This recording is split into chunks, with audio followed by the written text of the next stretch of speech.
Hello students. So அன்னோன் ஸ்பீடுக்கான admission போயிட்டுருக்கு. ஸோ இது வரைக்கும் நிறைய ஸ்டூடெண்ட்ஸ் ஜாயின் பண்ணியிருக்காங்க. ஸோ அன்னோனை பொறுத்த வரைக்கும் தெளிவாக சொல்லிடுறேன். லோவர் ஹையரை பொறுத்த வரைக்கும் 40 அன்னோன் ஸ்பீடு வருதுங்க. அதாவது அன்னோன் ஸ்பீட்னா என்ன சார் அப்படின்னு கேட்குறீங்களா? எக்ஸாமுக்கு முன்னாடி நிறைய டெஸ்ட் அட்டன் பண்ணிட்டு போவோம் இல்லையா? நிறைய வந்து பார்த்திங்கன்னா கம்பல்சரி அட்டன் பண்ணியிருக்கணுங்க. ஏன்னா நம்ம ப்ராக்டிஸ் பண்ணிவிட்டு ஒரு டெஸ்ட் எழுதுகிறோம் அப்படிங்கிறத விட ஒரு ஸ்பீடை வந்து என்னன்னே தெரியாமல் ஒரு ஆடியோ டிக்டேஷன் வருது, அதை எப்படி நம்ம டேக்கிள் பண்ணலாம் அப்படிங்கிற அந்த ட்ரைனிங் அப்படிங்கிறது ரொம்ப ரொம்ப முக்கியம். ஸோ அது எல்லாமே இந்த அன்னோனில் தான் கிடைக்கும். ஒவ்வொரு டைம் நான் தெளிவாக சொல்லியிருக்கேன், கம்பல்சரி எல்லாருமே டெஸ்ட் அட்டன் பண்ணி பாருங்கள். எவ்வளோக்கு எவ்வளோ டெஸ்ட் அட்டன் பண்ணுறீங்களோ அந்தளவுக்கு மைண்டு வந்து ரெடி ஆகும் ஒரு அன்னோன் ஸ்பீடை எப்படி டேக்கிள் பண்ணலாம் அப்படிங்கிறதுக்காக. இதை பற்றி நிறைய வீடியோ நான் முன்னதாக வந்து போட்டிருக்கேன். ஸோ அதனால் ப்ரீவியஸாக நிறைய வீடியோ இருக்கும். அன்னோன் ஸ்பீடுன்னு சொன்னீங்கன்னா நிறைய இன்ஸ்ட்ரக்ஷன் கொடுத்துருக்கேன். சரிங்களா?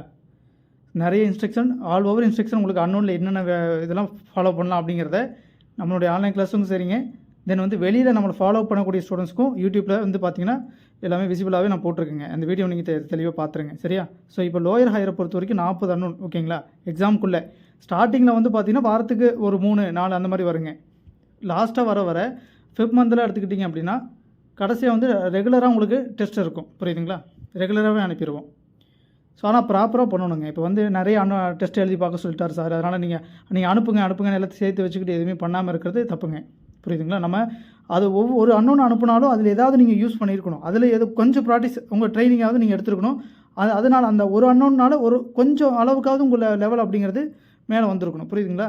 ஸோ அதோட யூஸ் அப்படிங்கிறது நீங்கள் அதுக்கு சரியாக பயன்படுத்திக்கிட்டால் நல்ல முறையில் யூஸ் ஆகும் கண்டிப்பாக. சரியா? ஸோ இப்போ ஹை ஸ்பீடை பொறுத்த வரைக்குங்க 20 அன்னோன். சரிங்களா? 20 கிட்டத்தட்ட ஒரு 20 அன்னோன் வந்துருங்க எக்ஸாமுக்குள்ளே. அதுதான் பிளான் பண்ணியிருக்கோம். புரியுதுங்களா? ஸோ தாராளமாக ஜாயின் பண்ணிக்கலாம். ஜாயின் பண்ணுற மாதிரி இருந்ததுன்னா அந்த நம்பருக்கு, வாட்ஸ்அப் நம்பருக்கு ஜஸ்ட் வாட்ஸ்அப் பண்ணிவிட்டு கொஞ்சம் வெயிட் பண்ணுங்கள். ஓகேங்களா? உங்களுக்கு என்ன அப்படிங்கிற இன்ஸ்ட்ரக்ஷன் அனுப்புவாங்க. நீங்கள் தாராளமாக ஃபீஸ் பேமெண்ட் பண்ணிட்டு ஜாயின் பண்ணிக்கலாம். ஒன்றும் பிரச்சனை கிடையாது.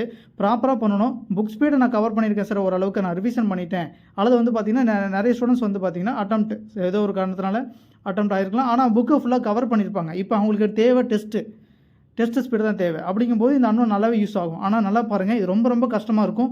புக்கில் இருக்க மாதிரி இருக்காது. ஃபுல்லாகவே வந்து ஸ்ட்ரோக் ரொம்ப ஹார்டாக இருக்கும். வேர்ட்ஸ்லாம் ஹார்டாக இருக்கும். நம்ம போடக்கூடிய ஸ்ட்ரோக்கும் பெருசாக தான் இருக்கும். இதில் வந்து ஃப்ரேசஸ் வித்தவுட் ஃப்ரேசஸ் தான் நம்ம எழுதுவோம். அதாவது ஃப்ரேசஸ் அதிகமாக உள்ளே இருக்காது.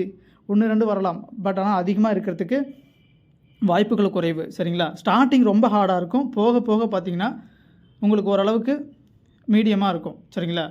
ரொம்ப ஈஸியாக வந்துடாது. இந்த அன்னோனை பொறுத்த வரைக்கும் ரொம்ப ஈஸியாக எடுக்கவே இல்லை. எல்லாம் கரண்ட் ஸ்பீச்சை பேஸ் பண்ணி தான் எடுத்துருப்போம். அது ஒன்றும் பிரச்சனை கிடையாது. ஸ்டார்டிங் ரொம்ப ஹார்டாகவும் போக போக ஓரளவுக்கு எழுதக்கூடிய அளவுக்கும் அது மிஸ்டேக் மிஷன் ஓரளவுக்கு கணிசமாக வரும். புரியுதுங்களா? ஸோ இதை நீங்கள் அட்டன் பண்ணிங்கன்னா எக்ஸாம் ஸ்பீடு கண்டிப்பாக பயப்படாமல் எழுதலாம். சரிங்களா? ஏன்னா நிறைய ஸ்டூடெண்ட்ஸ் எக்ஸ்பீரியன்ஸ் கேட்டாச்சு. இதுக்கு முன்னாடியும் வந்த ஸ்டூடெண்ட்ஸ் கிட்ட எப்படி இருந்துச்சுன்னு கேட்டாச்சு. அவங்க நான் அன்னோனை அதிகமாக எழுதுனேன் சார், இதில் வந்து ரொம்ப டஃப்பாக இருந்துச்சு. எக்ஸாமை போய் நம்ம பார்க்கும்போது இங்கேயே நாங்கள் டஃப்பானதை எழுதிட்டு போயிட்டோம். எக்ஸாம் அவ்வளோக்கு எங்களுக்கு டஃப்பாக இல்லை, ஓரளவுக்கு நாங்கள் எழுதுகிற அளவுக்கு இருந்துச்சு, ஈஸியாக இருந்துச்சு சொல்லிவிட்டு தென் ரிசல்ட் வந்ததுக்கப்புறமும் எகைன் வந்து ஜாயின் பண்ணியிருக்காங்க. அதாவது லோவர் பண்ணாங்க, அன்னோனில் ஜாயின் பண்ணாங்க. ஸோ அதில் வந்து பார்த்திங்கன்னா நல்லா பண்ணிட்டாங்க, எக்ஸாமும் பாஸ் பண்ணிட்டாங்க. இப்போ அவங்க அதே ஸ்டூடெண்ட் ஹையருக்கும் பண்ணியிருக்காங்க. அதாவது இது எதுக்காக சொல்ல வர அப்படின்னா, இதை பொறுத்த வரைக்கும் ஸ்டூடெண்ட்ஸ்கிட்டையும் அவங்க எக்ஸ்பீரியன்ஸையும் கேட்டாச்சுங்க, எந்த அளவுக்கு இது யூஸாக இருக்குது அப்படின்னு கேட்டாச்சு. ஸோ நல்ல முறையில் இருக்குது, தாராளமாக ஜாயின் பண்ணிக்கலாம். சரி? ஸோ ஜாயின் பண்ணக்கூடிய ஸ்டூடெண்ட்ஸ் தாராளமாக ஸ்க்ரீனில் தெரியுற நம்பருக்கு வாட்ஸ்அப் பண்ணிவிட்டு கொஞ்சம் வெயிட் பண்ணுங்கள். ஓகேவா? உங்களுடைய நேம் டிஸ்ட்ரிக்டில் மென்ஷன் பண்ணிடுங்க. தென் என்ன சப்ஜெக்ட் பண்ணுறீங்க, என்ன சப்ஜெக்ட்டுக்காக அன்னோன் வந்து பண்ண விரும்புகிறீங்க அப்படிங்கிறத தெளிவாக சொல்லிடுங்க. ஓகேங்களா? ஸோ ஏதாவது டவுட் இருந்தாலும் நீங்கள் இது சம்மந்தமாக இருக்குனாலும் தாராளமாக வாட்ஸ்அப் பண்ணலாம். ஓகேங்களா? நன்றி.